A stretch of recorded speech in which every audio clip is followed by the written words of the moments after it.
again. Listen, this has been a while since I've had Robert Spencer on board, and there's a reason why I have him here. There's a reason I've asked him to dress up, put his tie on and his nice suit coat, and smile like he always does in his amazing office. All those books he says he's read, but it's because he's so well read that he's doing what he's doing now, and that is pouring out book after book, volume after volume on very controversial material. But probably the most controversial is the one that came out back in 2012. As you can see by the title, Did Muhammad Exist? Probably the first one to ask this question publicly. Others have hinted at it, many have talked about it behind closed doors, but no one was willing to actually publish this question until Robert did that back in 2012. Welcome, Robert. Good to have you here with us today. Thank you, Jay. Always good to talk to you. Now, today is a special day because this is what you did back in 2012. That we're talking about 9 years ago. Something has happened that actually has triggered a complete new edition. Am I correct? Yes, that's right. And it's out today. The revised and considerably expanded edition, Did Muhammad Exist?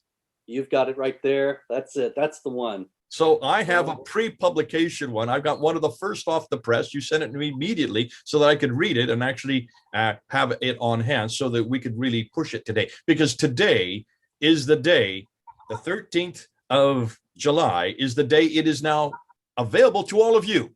In the spirit of al-Nasikh wal-Mansukh, the one you're holding in your left hand is now abrogated. This has been abrogated. Right. Okay, we'll throw it away because yes, this has so much more, doesn't it? Yes, 25% more new material, new discoveries since I wrote the first one, new things that I've found, more information about some of the things that were already there, some of the critics answered who objected to the first edition, all kinds of new things in the new edition. Exactly. And that's, I mean, I was just looking at the table of contents, and I noticed that you've added 2 complete new chapters. Chapter 6, The Absence of Arabia, and Chapter 9, Which Quran? Those are not in the original one. You've kept to all the other chapters, but I noticed that in every chapter, there are more pages. What's going on here? Tell me, help us. You take, for example, the Switching on the Full Light of History, Chapter 5. That is a survey of some of the early historians of Islam, that is the people who tell us what Muhammad said and did, the Islamic texts. I'm sorry, is that chapter 4 or chapter 5? Let me make sure. That's chapter 5, Switching on the Full Light of History. Yes, that's right. And so I wanted to, in the old edition, I speak about Ibn Ishaq, who is the earliest biographer of Muhammad, whose work that we have today. Of course, we only have it in the recension of Ibn Hisham, from the early 9th century, which is 200 years after Muhammad is supposed to have died. And so that is, I think, a very important yawning gap about which much has been made. You have spoken about it, many others have spoken about it, that there is just no indication of the existence of any of the texts that make up the Sirat Rasulullah, the biography of the Prophet of Allah, before the 9th century. But there are historians, Scholer and others, who actually say, well, we have 7th century historians who speak about Muhammad. And what they never tell you is that, yes, we have 7th century historians who speak about Muhammad, and we have their writings from 9th century copies. So even those are all 9th century material. We cannot be sure that they have not been altered, tampered with in all kinds of ways. So I go back through the earliest historians now in the new edition, such as Urwa ibn az-Zubair and what's the other one? Ibn Shihab az-Zuhri, many others who were not mentioned in the first edition, but historians actually point to them. Scholer, Gregor Scholer likes to say that az-Zubair got his material straight from his aunt Aisha. And he's basing that, however, on isnad chains, that is chains of transmission of these traditions about Muhammad that only come to us from 200 years later. And so the idea that this is some sort of material from eyewitnesses is completely false and baseless. And it's kind of odd to see an academic working that way. You would never find academics in the fields of Christianity or Judaism or any other religion being so careless with the historical record.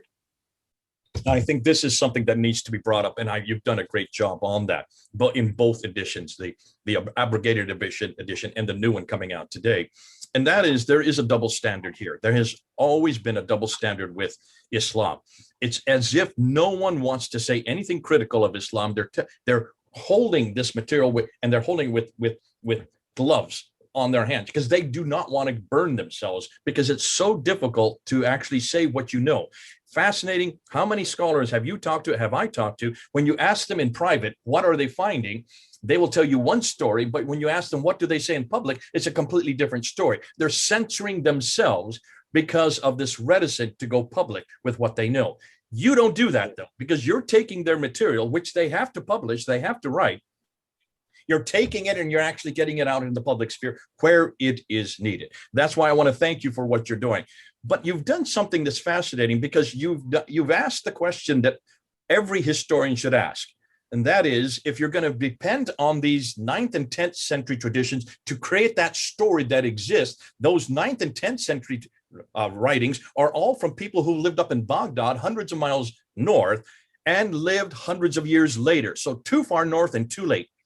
If you're a good historian, you should always go back to the 7th century, the time period. And you say that in your introduction. You need to go back and see what was happening on the ground. You need to go back and see who was living, who was saying things, who was actually moving, and what were they saying, and what were they doing, and what was happening politically. And when you look at that scenario in the 7th century, it does not at all parallel what you're reading in the 9th and 10th century. They get the wrong places, they get the wrong people, they get the wrong events, they get the wrong names.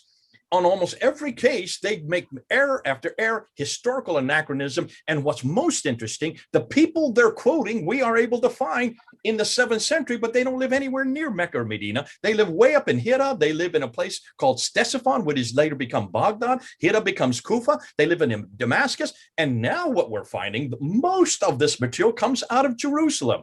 It comes out of Israel. Well, why are we surprised suddenly when you come up and say, well, did this man even exist? What a huge thing to say. It should be something that everybody should be saying. Did Muhammad even exist? Did Mecca ever exist? Did the Quran ever exist in the 7th century? In the 8th and 9th century, you start to see it. By the 9th century, it's almost complete. But that, as you have mentioned, is 200 years too late. And you are the first one to write it. And what I would suggest is that everybody get a copy of this book. You need to start with this book because this is the foundation that will open it up. Now, what you have done is you have only quoted source material from the 7th and 8th century. You're only quoting scholars who have gone back there and have dug up the coins, who have dug up the rock inscriptions, who have looked at the buildings, who have looked at what little manuscripts exist, even the ones that you're referring to, like the Doctrina Iacobi. You're also referring to Sophronius. You're talking about the Sabaeus and his writing, his chronicles. You're also talking about Thomas the Presbyter, who are writing in the 7th century, but their manuscripts don't appear until the 9th century. You could even go both ways with that, Robert, because even if you take them at what they're saying, look and see what they say about this Muhammad. He is not the Muhammad of the 9th century. First of all, right. He was born in Hira. He's a Christian. He becomes a Christian after he attacks Jerusalem, and Sophronius offers him to go and pray there in the Church of the Sepulchre. He refuses to do that. He goes right to the Temple Mount and puts a structure there. But it's because of his relationship with the Christians, he then turns to Christianity. This is not the Muhammad of Islam. And it's not even the right name. His name is Umar. However, his nickname is Muhammad. Bingo. Now, that's something we're just finding out now. And that's why I would suggest you're going to have to write a book every year. Okay. I would suggest, and I'm putting this forward, why don't you update this every year? Because there is so much new material, even coming in 2021. It's going to continue in 2022. Well, I'll tell you, Jay, I'd have to interest a publisher in doing that. And I don't know if that's possible. We'll see. But on the other hand, one can always write another book. I have written actually one book a year since 2000, and actually more than that. And I'd be happy to take up some of these new discoveries in a new book altogether.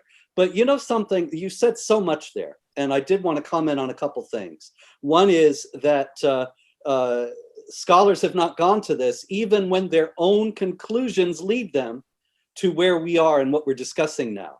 And I think that's one of the most telling failures of academia today, that they're not guided by wherever the truth may lead them, but they're guided by political considerations, cultural considerations, and all the other considerations that have nothing to do with academic inquiry. And that actually is in the book also, because in this edition, not in the first edition, is a discussion of the pioneering work of Dan Gibson that you have discussed at great length and we've discussed before in earlier videos. His discoveries that the earliest mosques don't face Mecca at all, but face Petra in southern Jordan, which is noteworthy, as I note in the book, because the Quran is not written in the Arabic of southwestern Arabia where Mecca is, but the Arabic of the Nabateans where Petra is. Yeah. And not only that, but the mosques pointing to that area, Petra of the Nabateans, indicates, it coincides with a lot of what you were just outlining about how all this takes place farther north than it is represented to be taking place, than the places where it is represented to be happening. But the thing is that that kind of discovery has been met not with academic refutation at all. Yeah. And I found it most remarkable when I was adding the material from Gibson into this new edition, that David King, who purports to refute Gibson's findings about the Qibla, he actually doesn't do so. What he does is he says that Gibson is Islamophobic. Yeah.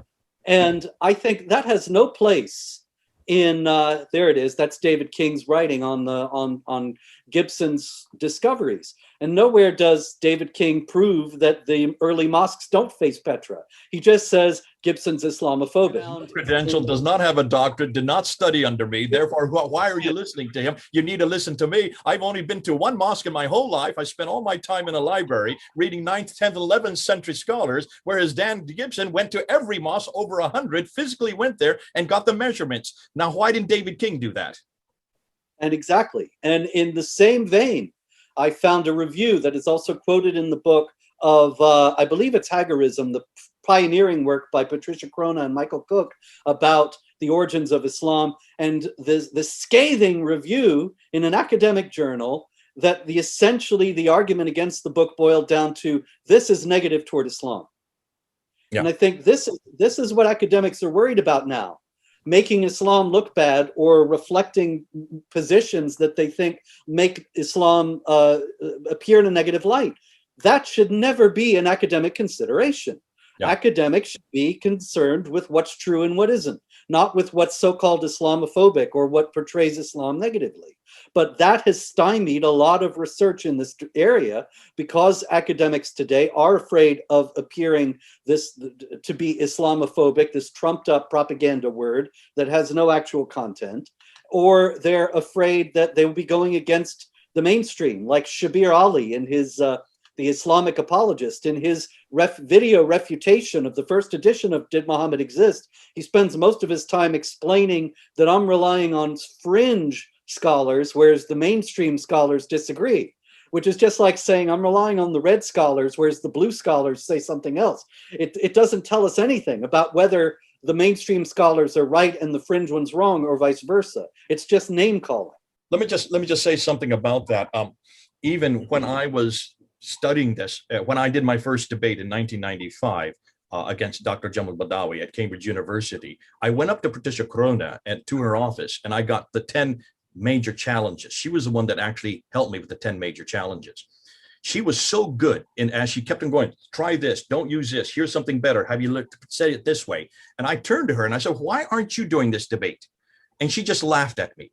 She says, Jay, don't you realize I have a chair to protect? I have an institution that I represent. I cannot do what you're doing. And this is probably one of the most provocative of all the scholars, telling me that she can't even debate this. She is not permitted to because of the institution, Cambridge University, that she has to represent. And as I realized that the penny dropped, that was back in 1995 when she told me that. And the penny dropped when I realized we have a freedom. You and I have a freedom that the others don't. We can take the fringe scholars who are much more numerous than those who are in academia, because the fringe scholars do not have these restrictions that the academic scholars who have a chair to protect, who have a tenure to protect, who have their salary to protect, and who also need to get into these countries to be able to continue their research. If they ever say anything publicly, that will shut them down. They won't get the visas. They won't be able to get to their research. And that's why, in some ways, what we're finding is going beyond. The other thing that came up, and that was, you're using an awful lot of material. Like, I mean, you have not just confronted Muhammad, you're also confronting the Quran in this book. Yeah. You're doing two things at once, folks. It's not just Muhammad he's confronting. He's also confronting, did the Quran exist? You could put that as a subtext. What you're doing with the Quran is all the newest material that's now been coming out in the last 10 years, since 2012. And enormous material has been coming out. Some of that you're quoting this guy here, Luxemburg, and you're quoting Dr. Gunther Lulling. These two guys who have almost overturned academia by saying, why is it no one's looked at the Quran itself and seen where it is borrowed from? Because much of the Quran is borrowed from other sources. Go back to those other sources and you will see most of them are Syro-Aramaic. They are Syro-Aramaic, and they're not just anything. These are Christian hymns that were written in the 5th and 6th century in Syriac, but you've got to read them in Syriac to understand what they mean. That's why so much of the Quran today, 20% of the Quran today, the Muslim scholars don't understand, because they're not going back to the antecedents of where they're borrowed from. Now, you do talk about the Birmingham Folio, and this was something that a lot of people have thrown at you. Because of the fact that people even emailed you and said, now you're going to have to throw away that book that you published in 2012, because in 2015, the Birmingham Folio was finally discovered. I love how you responded to that. Go ahead and explain how you respond to that, because people are saying, if we can find one object, if we can find one manuscript, if we can find one reference to Muhammad prior to 690, it destroys everything you have said in your book, in this book. How did you respond to the Birmingham Folio, which seemed to suggest it does predate not only the 690, but it also covers the life of Muhammad himself, 568 to 645? Well, that's the problem with it right there, Jay, of course, that, let me say first that in case anybody doesn't know, the Birmingham Folio is a manuscript of portions of the Quran that was discovered just a few years ago and is carbon dated to between 568 and 645 AD. When it came out a few years ago, I received several emails from people saying, well, now your book has been destroyed. You have to retract and apologize for did Muhammad exist, because this proves that Muhammad existed and the Quran existed early on, just as Islamic tradition says. And that was indeed how it was advertised. We have, for example, numerous news stories just from a few years ago saying this could have been the copy of the Quran that Muhammad himself owned. This could have been the copy that he himself dictated. This could have been the original Uthmanic Quran. Tremendous excitement about it. But if you stop and think about it, 568 to 645, Muhammad was born in 570, according to Islamic tradition, and died in 632, and started getting the revelations of the Quran in 610. So how is it that you have a possible Quran manuscript dating from between 568 and 610 before there was a Quran? Yeah. And so I thought, this doesn't refute my book. This proves my point, that this is an indication of what Luxemburg and Lulling and others have shown, that the Quran is made up of existing material that was adapted. Yeah. Of course, many people may not be aware that Arabic alphabet has numerous letters that are exactly the same as other letters, except for the diacritical marks, that is, dots below and above them. And the earliest Quran manuscripts do not have any of these diacritical marks. So Luxemburg and Lulling, in different ways, have gone back and read those as Aramaic texts rather than Arabic texts, finding that actually a lot of the Quran that doesn't make sense suddenly starts to make sense when you read it in Aramaic, and as Jay said, becomes clear as a Christian text. So this Birmingham Folio appears to have been most likely one of the source materials that the Quran was taken from. And it doesn't prove anything at all, except that the material that made up the Quran was circulating before the Quran itself. You know that, Robert, actually, we're talking about only 33 verses. 33 Yes. verses from chapter 18, chapter 19, and chapter 20. There are 343 verses in those three chapters. There are 6,326 verses in the entire Quran. If people are saying this is the Quran, 33 verses, but take a look at those 33 verses. In chapter 18, you have the seven sleepers of Ephesus. That has nothing to do with Islam. That was written in 521 AD. So that predates Muhammad. That predates the Quran. That predates Islam. The chapter 19 talks about the proto-evangelion of James. That comes from 145 AD. That's the 2nd century. Again, predates all Islam, Quran, and Muhammad. And then chapter 20, there's 40 verses there. The majority of the verses are chapter 20, the story of Moses that is comes straight out of the Bible, which is from the 15th century BC. Now, if you are borrowing, and you know the Quran is borrowed, most everything in the Quran is borrowed, all the poetry is borrowed, you have to, if it's borrowed, that means that which exists precedes it, right? That which you're borrowing has to come before it. So why are we surprised if these dates, 525, 521, 146, and 15th century BC, of course, predated? And obviously, they would have been written in Arabic. But notice this. Take a look at what they include. They include the Alif Maksura. They include the Tar Marbuta. They include the definite article. Those do not exist in the Arabic that was in what we know as the Hijaz, Sabaic Arabic. The Sabaic Arabic that would have been in the place of Mecca, Medina, if Muhammad had written these or even received them, these didn't exist in that Arabic. So that also proves that even that what they borrowed was from much further north, way up in Jordan and Syria. Okay. And this is Nabatean Arabic. Yep. So actually, it was the Birmingham Folio, in large part, made me think I need to do a revised edition of Did Muhammad Exist? Robert, what I love about what you have done is you are actually pushing the envelope on almost every area. You're pushing the envelope on Muhammad. You're pushing the envelope on the Quran. You talk about the Qira'at. You introduce these from the 8th century, which has caused a huge furore because of that interview between Yasser Qadhi and Muhammad Hijab back in 2020. And you've also are introducing material on Mecca. And so almost what you're doing, you're hitting three things simultaneously. I call them the book, the man, and the place. The book, the Quran, the man, Muhammad, in the place, Mecca. Those three things, if you can shut down or even question or bring into light a problem, historical anachronisms with those three, just one would eradicate Islam historically. And you're doing that, but much more in this book.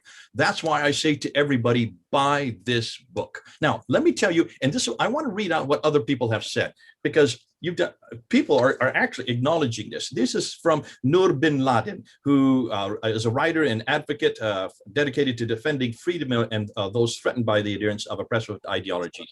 Osama bin Laden's niece. So the bin Laden is intentional. Okay, so you've got the niece of bin Laden, and this is what she says. As always, Robert Spencer dares to go where almost no one does, and this book is no exception. Why are so few asking these essential questions with regards to Islam's inception? The answer becomes evident as you read this fascinating, well-researched book, which in turn raises an abysmal question. Could it be that the past 1,400 years were based on a mirage? Woo, that's a mouthful. Commendations to you. Look at Bruce Thornton, research fellow at Stanford's Hoover Institute, professor of classic and humanities at California State University.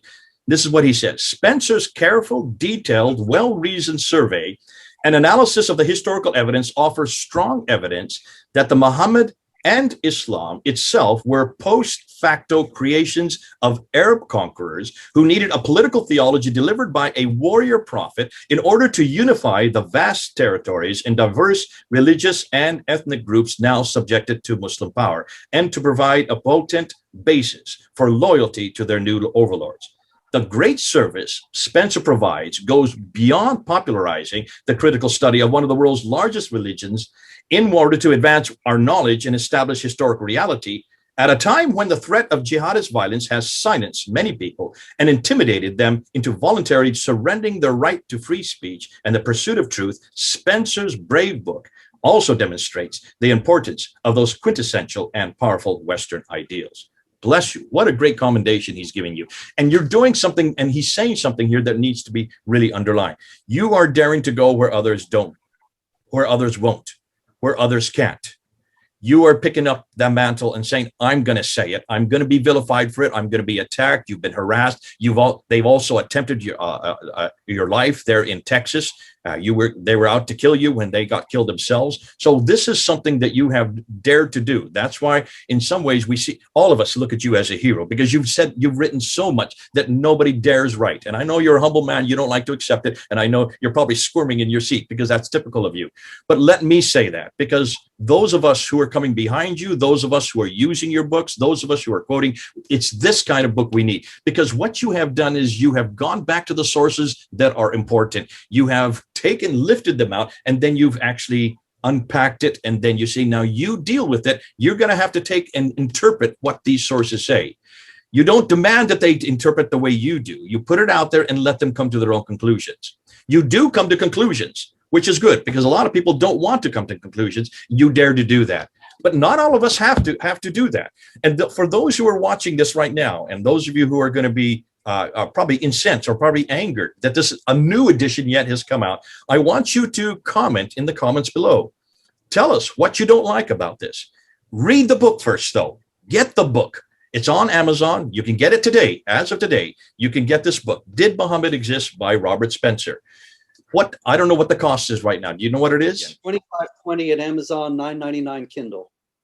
Okay, $25 for the hard copy. Is there a paperback or not? Not yet. There will be later probably, but it's going to be a year or so. Okay, get the hardback, because you need to read it. You need to use it, because this is foundational for everything you're going to be hearing all of us saying. And in some ways, we're letting Robert do the writing and get all the hassle and harassment and everything else. Also, he gets the profit.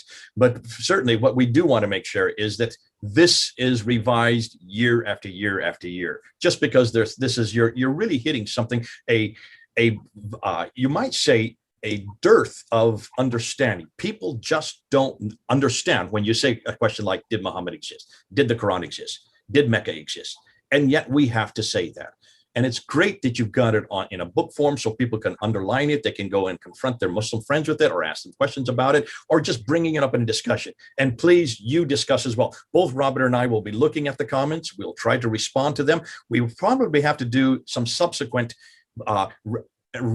answering questions. So throw questions to Robert, but please read the book first.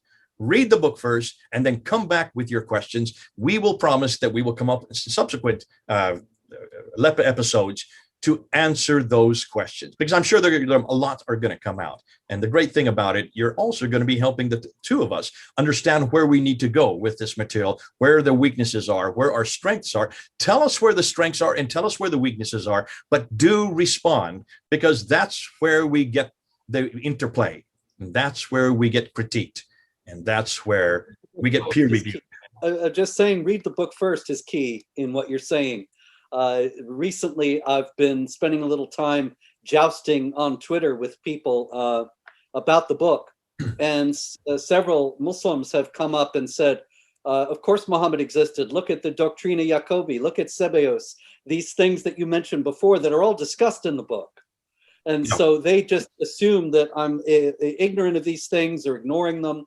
All of the early mentions of Muhammad, or what are purported to be early mentions of Muhammad, every last one of them is discussed in this book and explained and evaluated in light of the claims made for Muhammad's life and career. And so read the book, and then I'd be very happy to discuss any aspects of it with you. But if you come at me making it very clear that you don't even know what case is being made, then it's hard to respond.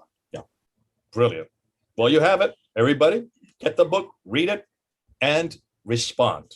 Get it, read it, respond, so that we can then have this discussion. And we call that peer review. In some ways, YouTube is brilliant because you can get peer reviewed within minutes.